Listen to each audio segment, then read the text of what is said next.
अगर आपके घर में कोई ना हो और आप घर पे बिल्कुल अकेले हो और तभी दो खूबसूरत लड़कियां आपके द्वार पर आए तो आप क्या करोगे? क्या कहा? कुछ भी नहीं करोगे? मतलब आप शरीफ हो? तो फिर ये मूवी आप ही के लिए बनी है। कहानी एक शादीशुदा इंसान की है जिसका नाम इवान है। वो अपनी फैमिली से बहुत प्यार करता है।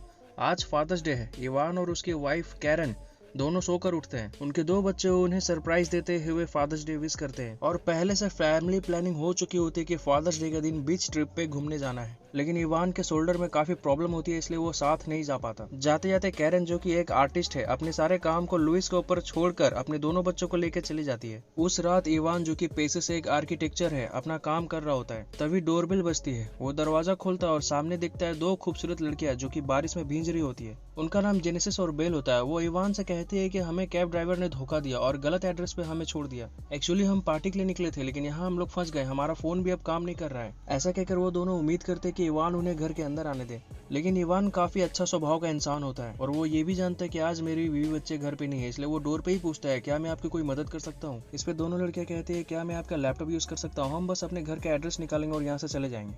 उन दोनों को काफी देर से भींगता देख इवान मान जाता है और उसे अंदर आने का परमिशन दे देता है। लैपटॉप यूज करते हुए बातों बातों में वो दोनों कहते हैं, क्या तुम्हें हमसे डर तो नहीं लग रहा? इवान कहता है, ऐसा नहीं है, अगर कोई खतरा हुआ भी तो तुम दोनों को मैं अकेला संभाल सकता हूँ। थोड़ी देर बाद इवान उन दोनों के लिए कैब बुक करता है जो कि 45 मिनट में आने वाली होती है। इवान कहता है 45 मिनट तुम लोग और भीगी रहेगी तो तुम लोगों को जुकाम हो जाएगा। इसी बात पे उन दोनों को टॉवल देता है और ड्रायर पे उन दोनों को कपड़े सुखाने के लिए ले जाता है। इधर ये दोनों काफी परेशान नजर आ रही होती है, मानो ये दोनों वापस जाना नहीं चाहती। इधर बेल इवान के सामने उसके रिकॉर्ड्स की तारीफ करती है और हर वो सॉन्ग की तारीफ करती है जो इवान के टाइम के है। बेल हर वो चीज की तारीफ करती है जो इवान को पसंद है और ऐसा करते हुए इवान के करीब आने की कोशिश करती है, लेकिन सही समय पे इवान वहां से हट जाता है। इवान बार बार अपनी घड़ी देखता है और कैब का आने का वेट करता है। धीरे धीरे दोनों लड़कियां पूरी तरह फ्लर्ट करना शुरू कर देती है, लेकिन हर बार इवान खुद को दूर करता है। बातों बातों में इवान अपनी उम्र 43 बताता है और इस बात पे वो दोनों लड़कियां कहती है, हम नहीं मानते, तुम तो मुश्किल से 28 के लगते हो।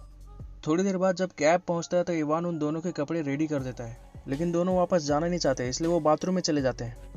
उधर कैब ड्राइवर काफी देर से वेट कर रहा होता है, इसलिए इवान कहता है, जल्दी निकलो वरना कैब चला जाएगा। इवान काफी देर तक आवाज लगाता है। इधर कैब भी वापस जाने लगता है, लेकिन अंदर से कोई भी आवाज नहीं आ रहा होता है, इसलिए इवान अपनी आंखें बंद करके अंदर चला जाता है। अंदर दोनों लड़कियां नूड होती है। इवान उन दोनों को दूर करता है और इसका विरोध भी करता है, लेकिन अंत में दुर्घटना घटी जाती है। अगली सुबह इवान उठता है और काफी पछताता है। उसे लगता है वो दोनों लड़कियां चली गई, लेकिन थोड़ी देर बाद वो लोग किचन में ही दिखते हैं और आज उनके हाव भाव कुछ अलग ही दिख रहे होते हैं। उनके एक्सप्रेशन से पता चल रहा होता है कि मानो ये उन्हीं का घर हो। इवान उन दोनों को कहता है कि अब तुम्हें अपना घर जाना चाहिए, चलो मैं तुम्हें ड्रॉप कर देता हूँ। लेकिन वो दोनों कहती है, हमारा तो कोई घर है ही नहीं और अब से यही हमारा घर है। इवान उन दोनों को काफी समझाता है, लेकिन वो दोनों एक भी बात नहीं मानती। अंत में इवान पुलिस बुलाने की बात करता है। इस बात पे वो दोनों कहते हैं कि हम तो माइनर हैं और बेल का तो अभी 18 साल भी नहीं हुआ और कल रात जो हुआ उस बात पे हम तुम्हें रेप का केस में अंदर भी फंसा देंगे। ये सुन इवान डर जाता है। वो रिक्वेस्ट करता है, मैं बीवी बच्चे वाला आदमी हूँ, मैं अपने फैमिली से बहुत प्यार करता हूँ। लेकिन जब वो बात नहीं मानती है तो इवान अंत में पुलिस को कॉल लगाता है और कहता है, जो भी होगा देखा जाएगा, मैं सब कुछ सच सच बता दूंगा। जेनेसिस तुरंत पुलिस से डर के कॉल काट देती है और कहती है, ठीक है, हम ड्रॉप के लिए तैयार हैं।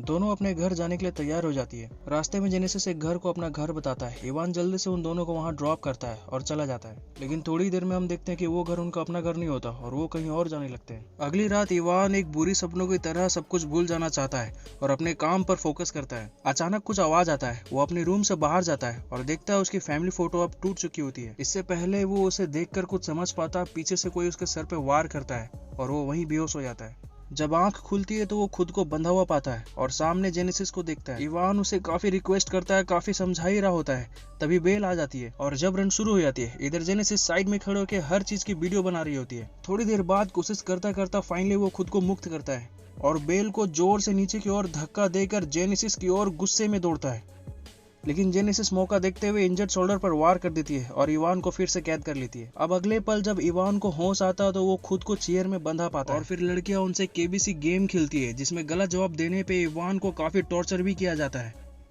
इवान फिर से उन दोनों से रिक्वेस्ट करता है। वो कहता है, तुम्हें जो चाहिए मैं वो देने को तैयार हूँ, जितने चाहिए उतने पैसे देने को तैयार हूँ, लेकिन प्लीज मुझे छोड़ दो।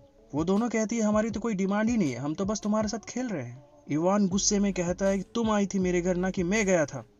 मैंने तुम्हारी मदद की, तुम्हें घर के अंदर आने दिया, तुम्हें अपना लैपटॉप यूज करने दिया, तुम्हारे सारे कपड़े सुखा दिए, तुम्हारे लिए कैब बुलाया और उस रात तुम लोगों ने जबरन किया, ना कि मैं। तो फिर मुझे किस बात की सजा दे रही हो? लेकिन इस बात पर उन्हें कोई प्रभाव ही नहीं पड़ता। वो बिना कुछ बताए अपना गेम जारी रखती है। तभी डोरबेल बजती है और दरवाजे पे लुइस आता है। वो मिस कैरन का असिस्टेंट होता है जो कि उनका स्कल्पचर लेने आया होता है। जब दरवाजा खुलता है तो लुइस उन लोगों से पूछता है, तुम लोग कौन हो? वो दोनों जवाब देते हैं कि इवान हमारे अंकल लगते हैं और हम लोग यहाँ छुट्टियां मनाने आए हैं। तभी इवान अंदर अचानक घर की ओर घुसता है स्कल्पचर लेने के लिए, और अंदर सब कुछ देखते ही वो सब कुछ समझ जाता है। वो उन दोनों लड़कियों को पुलिस बुलाने की धमकी देता है और इसी बात पे जेनेसिस उसे भी बहलाने की कोशिश करती है। लुइस उसे झटकते हुए कहता है, मैं तुम्हारे से थर्ड क्लास इंसान नहीं हूँ, और इवान की ओर बढ़ता है। वो इवान की रस्सियां खोल ही रहा होता है, लेकिन इससे पहले वो इवान की पूरी रस्सी खोल सके दोनों लड़कियां स्कल्पचर बाहर तोड़ना शुरू कर देती है। अब लुइस के सामने 3 ऑप्शन है, या तो वो इवान को पूरी तरह खोल ले, या तो वो पुलिस को कॉल करे, बाकी काम पुलिस खुद कर देगी, और या तो वो सबसे पहले स्कल्पचर बचाए क्योंकि स्कल्पचर बहुत महंगी होती है। लुइस तीसरा ऑप्शन चुनता है और इवान को छोड़ वो सबसे पहले स्कल्पचर बचाने दौड़ता है। ये देख उधर इवान काफी चिल्लाने लगता है, या तो तू पुलिस को बुला लेता या तो तू मुझे खोल देता। इधर मेरी जान पे पड़ी है, उधर तुझे अपने स्कल्पचर की पड़ी है। अगर तुझे भी कुछ हो गया तो मैं इधर का इधर ही लटका रह जाऊंगा। और हुआ भी ऐसा ही। थोड़ी भाग दौड़ में लुइस को अस्थमा अटैक आता है। उसे इनहेलर की जरूरत होती है, लेकिन वो दोनों लड़कियां इनहेलर के लिए उसे काफी भगाती है और भागता भागता लुइस का पैर फिसलता है और वहीं एक पत्थर में उसका सर टकराने के कारण उसकी वहीं मौत हो जाती है। इवान चिल्लाता है, तुम लोग पागल हो क्या? तुम लोग आखिर चाहते क्या हो? उसे क्यों मारा?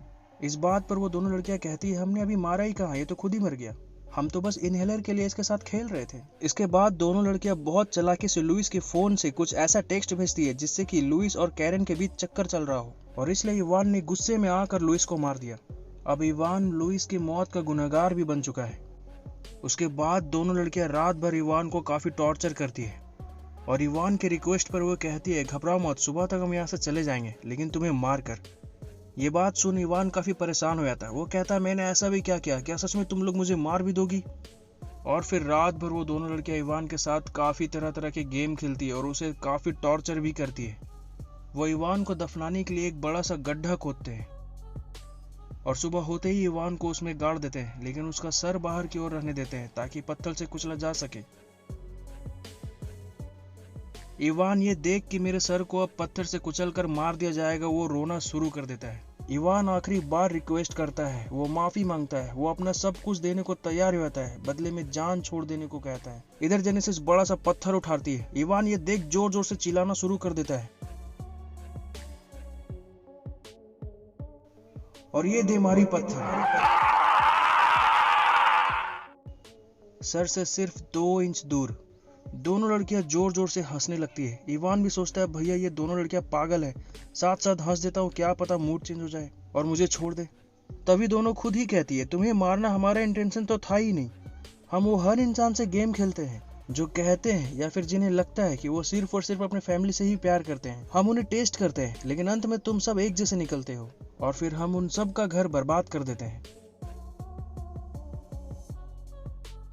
अंत में वो बताती है कि हम लोग माइनर नहीं है, तुम बहुत आसानी से बेवकूफ बन गए। ये 18 साल की है और मैं 22 साल की। जाते जाते जेनेसिस वो वीडियो एफबी पर पोस्ट कर देती है जो वो इवान और बेल के लिए थी। इवान काफी खुश होता है और राहत की सांस लेता है कि जान बच गई, और उस फोन को इवान के सर के सामने रख कर दोनों चली जाती है। और जान बचे तो लाखों पाई, लेकिन एक्चुअली में ये कुछ भी ना पाई, क्योंकि अगले ही पल उसे एहसास होता है कि लुइस का मर्डर का आरोप तो उस पर ही है। इधर एफबी पर वो धीरे धीरे इवान के सारे फ्रेंड और सारे रिलेटिव्स उसके उस वीडियो को देख रहे होते हैं। इसका मतलब मर्डर का केस के साथ साथ अब उसके फ्रेंड भी गए, उसके रिलेटिव्स भी गए और अब उसका फैमिली भी गया, क्योंकि ये बात अब कैरन तक भी पहुंचेगी। वो पूरी कोशिश करता है उस फोन तक पहुंचने का और उसे डिलीट करने का, लेकिन पहुंच नहीं पाता।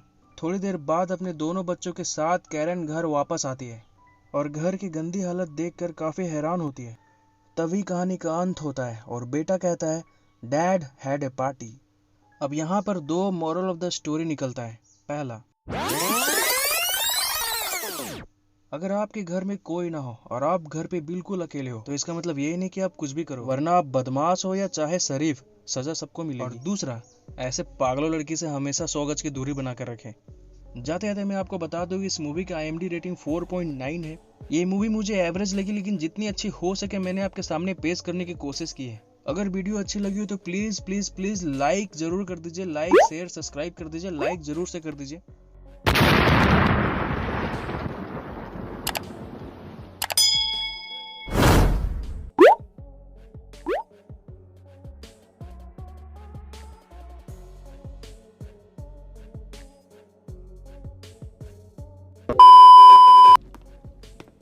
施錠をしたとはいえ、こんな古い木の扉なんて簡単にべられるだろうな。